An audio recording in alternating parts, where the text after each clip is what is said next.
I researched online about sleep paralysis. Most of what I read I already knew. It's a common condition brought on by severe lack of sleep, narcolepsy, or stress. In almost every culture around the world, sleep paralysis was at one time or another thought to be caused by spiritual entities. In parts of Europe, it was incubi or succubi that seduced people in their sleep. In Swedish folklore, the Mara was a goblin that sat on people's chests and gave them nightmares. In China, it was called ghost oppression, like poltergeists. Poltergeists. That reminded me of something I'd seen on TV once, one of those paranormal investigation shows. It was all about this woman who thought she was being haunted by a malicious presence in her home. But then other people she knew started seeing an amorphous shadow whenever she thought about them. The parapsychologist working on the case told her it wasn't really a ghost, but this woman had such intense and negative emotions that she was unconsciously creating this thing that even other people could see.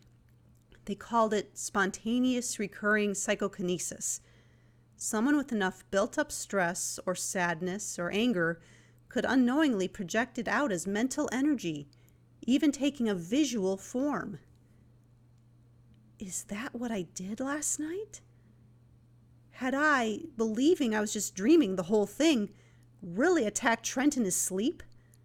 Had I been so pissed off that I, somehow, projected myself to his house and really choked him? No, it must have been what he said. He got in a bar fight. I didn't even know where he lived, so how could I project myself there? Still, it felt too weird. I sighed and turned off my computer. Either way, I really was stressed. Maybe that dream had been my brain telling me to just forget about the past and move on. But when I fell asleep that night, I heard the high squeal of metal wheels breaking on tracks outside my bedroom door. The train was back, and I was compelled to get on again. The car, like before, was packed with distorted shadow creatures.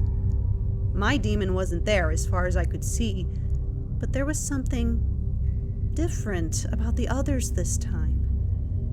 As I felt the subway car lurch forwards, I looked around and thought I saw something inside each of those demonic shells. Beneath the coating of blackness and bleakness of each demon, I saw people.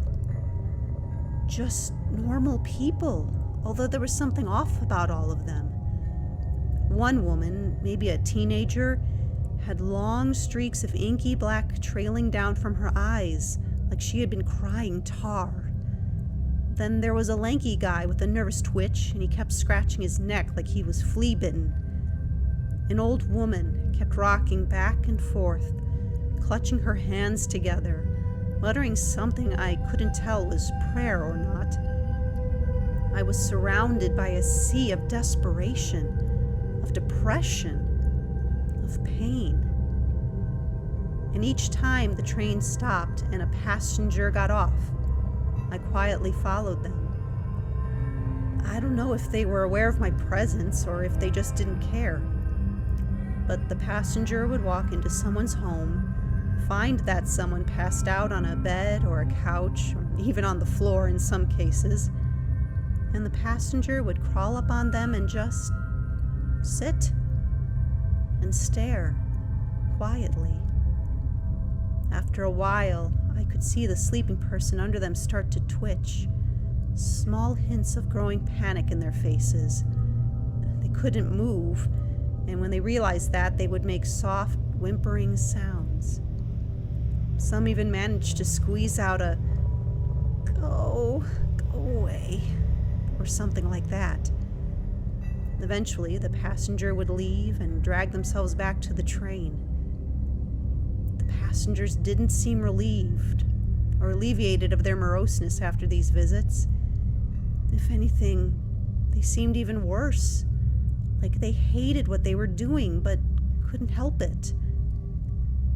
After a while, I realized these were all people who couldn't let go. A grudge? An unrequited love? A lost time of happiness that kept them trapped in the past? They clung to whatever was filling them with such negative emotions that was slowly decaying their humanity. They were shadows of their former selves. That's why I hadn't recognized them as people at first. All I saw were the shadows. I wondered if the train would stop at Trent's house again. I told myself if it did, I wouldn't get off the train this time. Thankfully, it didn't stop there anyway. I would be lying, though, if I wasn't a tad disappointed. A few uneventful weeks went by. Then one evening at the grocery store, I spotted Josephine at the deli counter. She was by herself, no Trent in sight, so I figured if I was ever going to say hi to her, now was the time. "Hey, Josephine!" I called as I walked up the aisle. She turned to me, and for a split second she looked startled. But her expression quickly changed into that soft, subtle smile I recognized. "Hi, Kevin. I'm glad to see you. I wanted to apologize for walking away from you at the reunion. I wasn't trying to ignore you." No, I get it. You figured Trent wouldn't want to see me."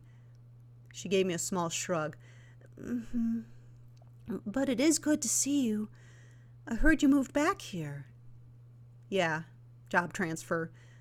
"Oh, I see." The woman on the other side of the deli counter handed her a wrapped bundle of lunch meat, which Josephine took and placed in her basket. "Well, I hope you like being back.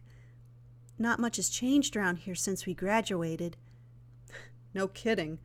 We should catch up sometime." "Any reason we can't catch up now?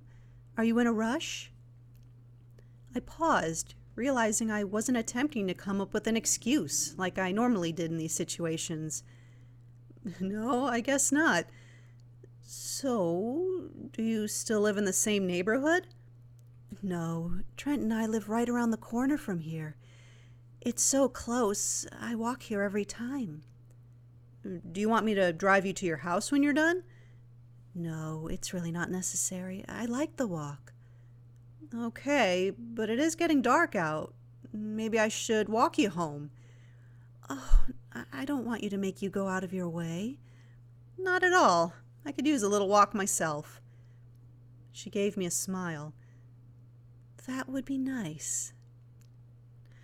I don't know why I felt compelled to walk her home. It's not like this town is rampant with late-night criminals, but it seemed like the right thing to do. As we walked, the conversation came to a halt, and we strolled in silence for a good while. It wasn't a bad thing. It was nice to just enjoy the dusk, the cricket song, the stillness. I had forgotten that sometimes I could enjoy company without having to constantly impress or entertain someone. I could just be, and she could just be. At some point, Josephine broke the silence. "Trent said he ran into you recently. At the coffee shop?" I tried to smile, but I don't think I was successful. "Yeah, apparently I gave him a good laugh." "Oh, did you? That's nice. I was sort of worried that he might have said something." Her gaze wandered off for a moment, and her smile withered. "Like what?" "Oh, nothing. Just, I hope he wasn't rude to you, that's all." I was about to ask her if she had ever seen him have any other mode other than rude, but I was curious. Why would he be rude? She tightened her lips. I don't know, never mind." "No, I've been wondering. Is Trent still sore about what happened senior year?" She inhaled deeply, like taking a deep breath before jumping into a freezing lake, and she slowly sighed. "If you must know, he feels like when he couldn't get his high school diploma, he couldn't really go to any of the colleges he wanted, so he feels like he had no choice but to do what his father said and work for him. He's pretty much been under his dad's thumb for a long time. I guess he feels like his choices were taken away from him because, you know. Because he was selling weed on school grounds, I reminded her, maybe a bit too sharply. She crinkled her brow, using one finger to push up her glasses. I know. It didn't have anything to do with you. But you know, Trent, blame always has to lie elsewhere. I clenched my teeth behind my lips. Yeah, I get it. She paused at a walkway leading up to a 2-story house, one of the nicer ones on the block. Well, this one's me. Thank you for the company, Kevin. I'm sorry you have to walk all the way back to your car now. I shrugged, smirking. I needed the fresh air. You take care of yourself, okay? You too. I'll see you around, maybe? Yeah, of course. As she slipped through the front door of her house, it brought me back to a question I had thought about time and time again. Why do women like her pick guys like Trent? Then again, who was I to talk? I couldn't even hold a relationship. At least she made hers work. I guess. The demon came back that night. This wasn't a figment of a drained, burned-out brain. I knew what sleep paralysis demons were now, and I knew who mine was. I sat up in bed, trying to see past the shaggy bear-hide exterior, straining to see the true face of who I knew was underneath. What the hell do you want, Trent? The demon stared silently at me. I know it's you. I know how this works. People who can't let go of the past, can't let go of people who they think did something bad to them, can show up in the dream world as these demons. You're the only person who thinks I did him dirty, as you put it. Get out of my goddamn house, Trent. No reaction from him. Maybe if I concentrated hard enough, if I controlled the dream, I could prove I was right. I could make him drop his facade. Just show yourself, you coward! I watched the others on the train. They go haunt whoever, and afterwards they go home. I followed you before, and after you left my house, you went straight home to your bedroom. So knock off this boogeyman bullshit. The demon did nothing. Did you hear me? Oh, I see. You think this is scaring me. You think you can scare me after all the shit you put me through.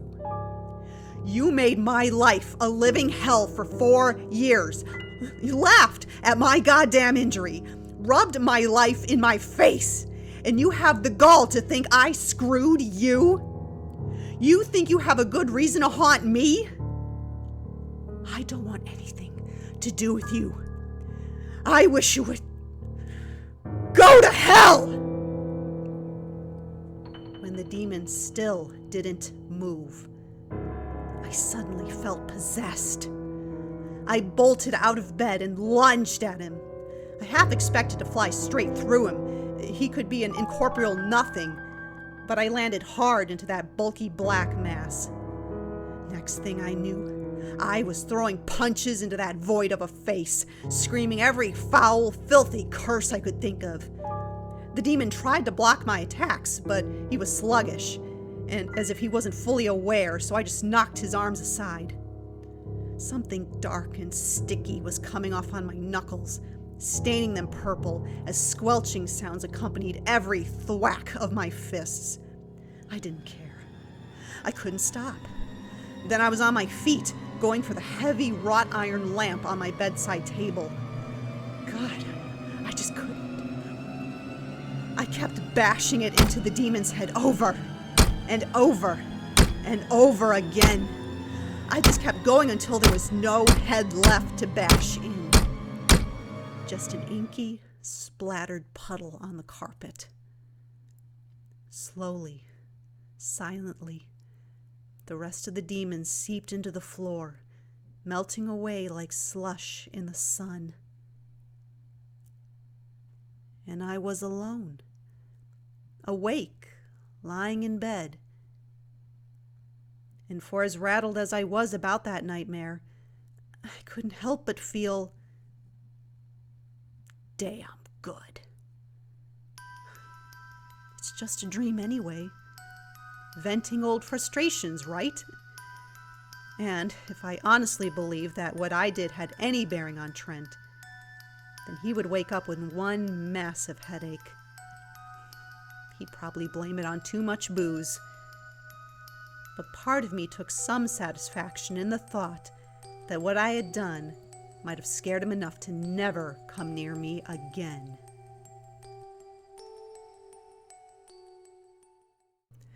I waited at the coffee shop the next morning, lingering just a little while longer than normal, hoping Trent would come through that door.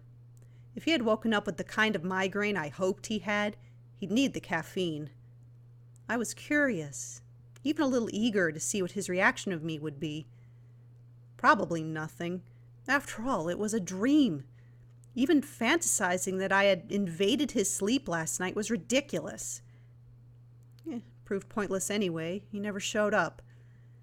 So I was off to work, just living out another quiet, mundane day.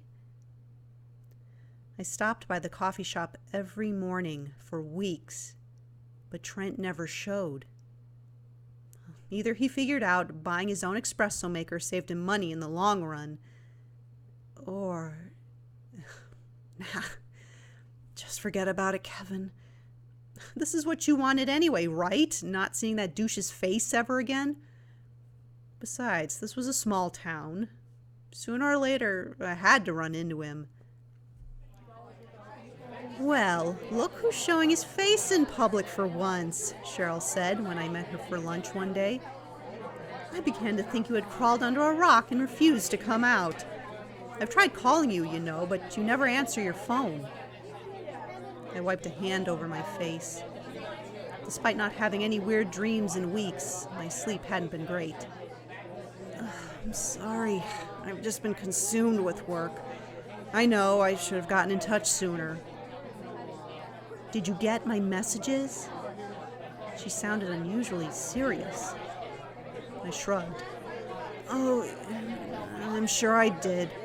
I forget to check my phone, sorry. We sat down at one of the tables on the patio of a corner cafe. Cheryl had always been good at reading me. You're really out of it, aren't you? You look like a zombie. I'll live. You ought to get out more, Kev. When's the last time you even had a good time? Caught up with friends? I mean, you're back in town now. You might as well reconnect. Reconnect? That had been the one thing I tried not doing since moving back. There aren't too many people I want to see, Cher, other than you and Doug. And I keep seeing people I don't even want to... God. You're gonna think this is so stupid. Cheryl leaned, her elbows on the table, resting her chin on her hand. Probably, but tell me anyway. Well... I've been having really bizarre dreams. Just bad sleep, I guess, but you know who keeps popping up in them? Goddamn Trent! It's like I've tried so hard to avoid him after what's happened, but he...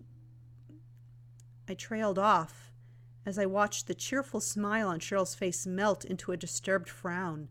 She looked almost devastated. Oh...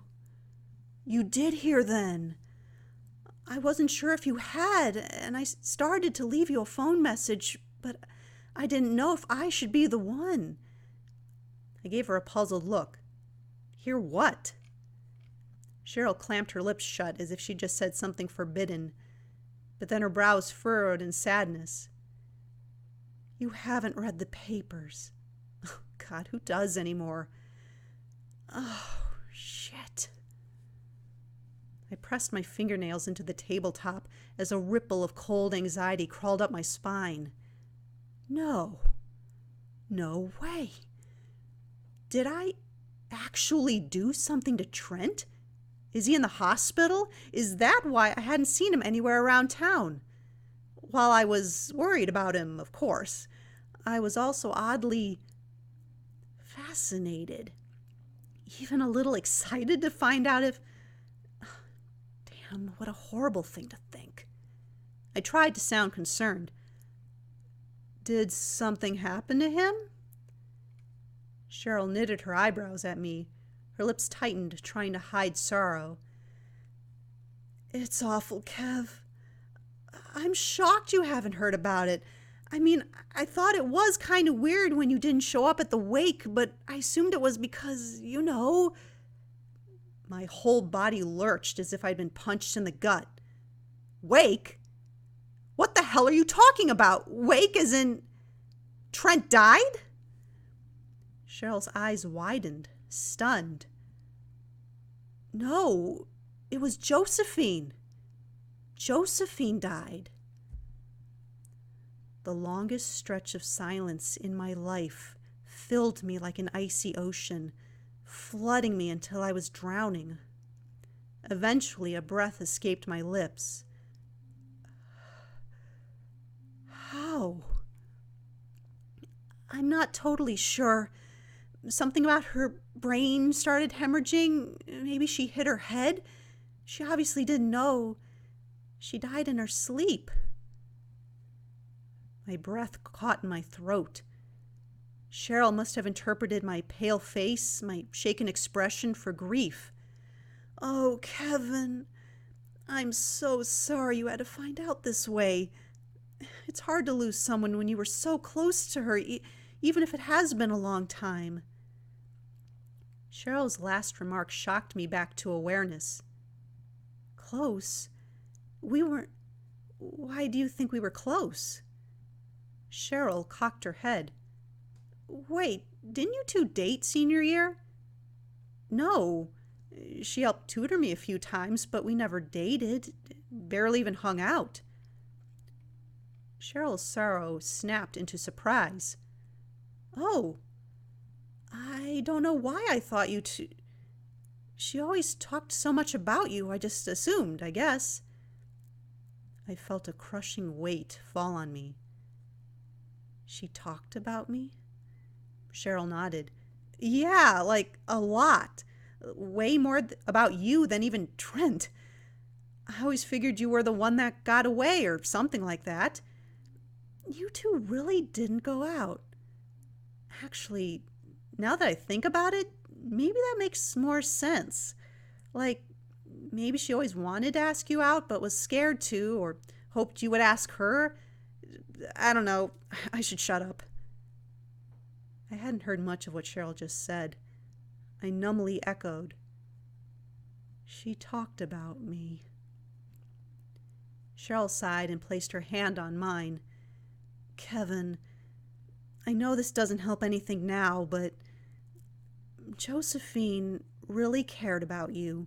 If you ever wondered about that, there's no doubt in my mind that she did. I don't think she ever got over you. Never got over me. Couldn't let go. It wasn't just Trent's house the demon was going back to every night. It was also Josephine's.